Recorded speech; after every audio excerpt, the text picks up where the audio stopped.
Oke, jumpa lagi kita dengan Cak Ompong. Bagaimana Bapak Ibu sekalian serta para sohibulane? Tentu semua kita di dalam keadaan sehat. Oke, pagi ini Cak Ompong ingin membahas ya beberapa pejabat ya yang akhirnya menjadi tukang nyinyir ya, pecatan Jokowi ya menjadi tukang nyinyir. Lalu siapa saja dia? Ya, nah, nanti kita akan bahas siapa saja orang-orangnya. Tapi yang pertama, memang kalau seseorang dipecat, itu rasanya sakit hatinya itu luar biasa. Secara umum itu. Jadi orang yang dipecat itu memang merasa sakit hati. Kenapa dipecat? Apalagi orang itu tidak mampu menemukan jawabannya. Nah, sebetulnya kenapa seseorang itu dipecat? Atau kenapa bawahannya Pak Jokowi itu dipecat? Pertama, pasti ya gak perform, ya itu sudah pasti. Yang kedua yaitu tidak mampu mengikuti gerak langkah Pak Jokowi dalam hal bekerja. Yang ketiga, ini menurut pengamatan Cak Ompong, Pak Jokowi itu tidak senang punya bawahannya itu banyak omong. Apalagi masuk ke perdebatan. Beliau itu tidak suka berdebat. Pak Jokowi itu tidak suka berdebat. Beliau lebih senang itu adalah result oriented. Hasilnya apa? Nah, siapa saja ya yang dipecat oleh Pak Jokowi yang akhirnya menjadi tukang nyinyir? Cak Ompong ingin menyoroti dua saja. Sebetulnya banyak sih, cuman dua saja. Yang pertama yaitu adalah Refli Harun. Ya, seperti kita ketahui, Refli Harun adalah seorang ahli hukum tata negara. Ya, alumni Universitas Gadjah Mada. Nah, beliau ini dua kali dicopot dari komisaris utama. Pertama adalah Jasa Marga, yang kedua Pelindo 1. Ya, setelah dipecat, wah ini Refli Harun ini sangat vokal sekali. Bahkan ya terkadang nyinyirannya itu tidak menunjukkan bahwa seorang Refli Harun itu orang yang terdidik. Kenapa Cak Ompong mengatakan tidak terdidik? Apa saja itu dikritik. Bukan hanya kritik, dinyinyiri. Kalau kritik masih bagus. Ini nyinyir. Ya, sampai ya seorang Ngabalin mengatakan bahwa otak dan hati Refli Harun itu berisi ya fitnah doang, kebencian. Ya begitulah. Jadi kalau seseorang itu sudah ditutupi dengan kebencian, ya mau dia seorang profesor sekalipun, pernyataannya itu terlihat seperti orang bodoh dan sangat bodoh. Ya itu yang pertama, Refli Harun. Yang kedua, Said Didu. Wah ini juga sama. Wah, kadang-kadang apa yang disampaikannya itu menurut Cak Ompong itu terkesan pembodohan atau dia sendiri tidak ngerti. Yang penting narasi kebencian itu tersampaikan. Ya, beliau adalah tamatan dari IPB, lalu pernah menjadi sesmen BUMN dan staf khusus Menteri ESDM ketika Sudirman Said menjadi Menteri ESDM. Tapi setelah Sudirman Said dipecat, beliau juga mundur dari staf khusus. Nah, pertanyaannya apa sih yang paling sering dinyinyiri kedua orang ini? Yaitu yang pertama adalah perihal hutang. Ini paling sering disampaikan dan paling seneng menyoroti hutang pemerintah. Ya, terkadang narasinya itu memprovokasi orang. Pertanyaan Cak Ompong, apakah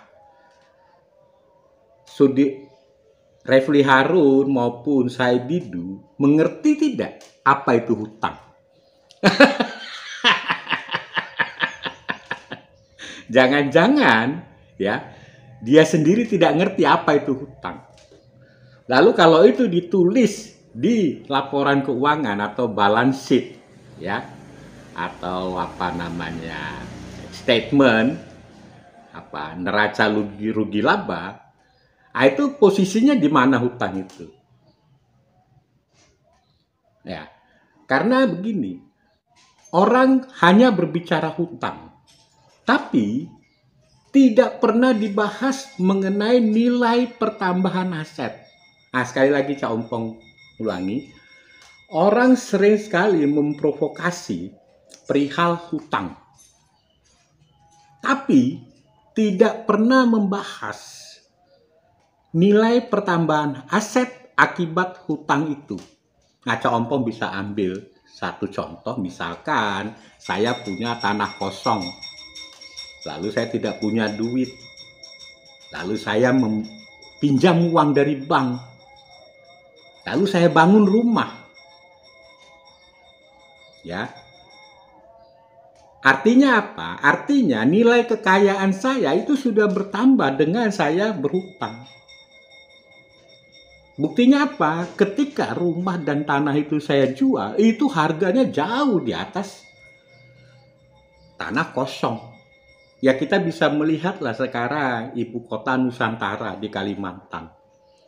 Sebelum ada statement Pak Jokowi bahwa Balikpapan di Kalimantan sana akan dibangun ibu kota negara, itu tidak ada yang melirik tanah di sana. Sekarang, harganya luar biasa. Itulah arti utang. Jadi kalau kita membahas hutang, jangan lupa kita membahas nilai pertambahan kekayaan. Jadi kalau kita hanya bicara hutang, lalu stop sampai di situ, itu sama saja kita pinjam uang ke bank, lalu kita masukkan ke lubang WC. Udah selesai, tetap dia hutang. Jadi kalau menurut saya, ya narasi hutang, Refli Harun dan Said Didu itu adalah narasi pembodohan. Ya supaya kita paham, kita rakyat yang mendengar ini tidak mudah juga dibodoh-bodohi orang kayak gitu. Ya, jadi kalau kita berbicara hutang, jangan lupa kita berbicara juga pertambahan nilai kekayaan akibat hutang itu. Ya, jadi kalau kita katakan Pak Jokowi hutang sekian rupiah, lalu dia bangun jalan tol, itu pertambahan nilainya jadi berapa itu? Iya kan? Ya, pertambahan nilai. Jadi ada yang disebut dengan tangible asset. Nilai yang kelihatan mata, yang bisa dihitung. Ada yang tidak bisa dihitung, intangible asset. Apa? Keadilan. Ya seperti Pak Jokowi membangun jalan di Papua sana. Itu aset yang luar biasa. Asetnya apa? Keadilan. Ya, jadi jangan membodoh-bodohi rakyat perihal hutang.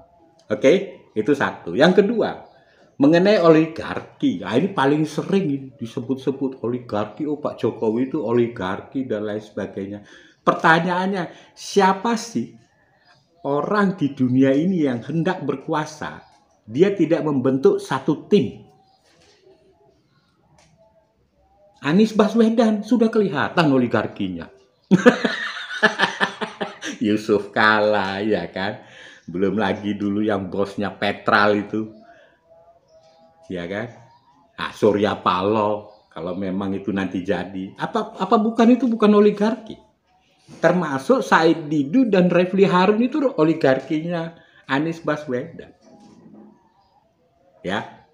Jadi kita harus cerdas ya memahami narasi pembodohan ya seorang Refli Harun maupun Said Didu perihal hutang dan oligarki. Oke. Jadi kita pendengar juga harus cerdas. Sampai jumpa lagi kita.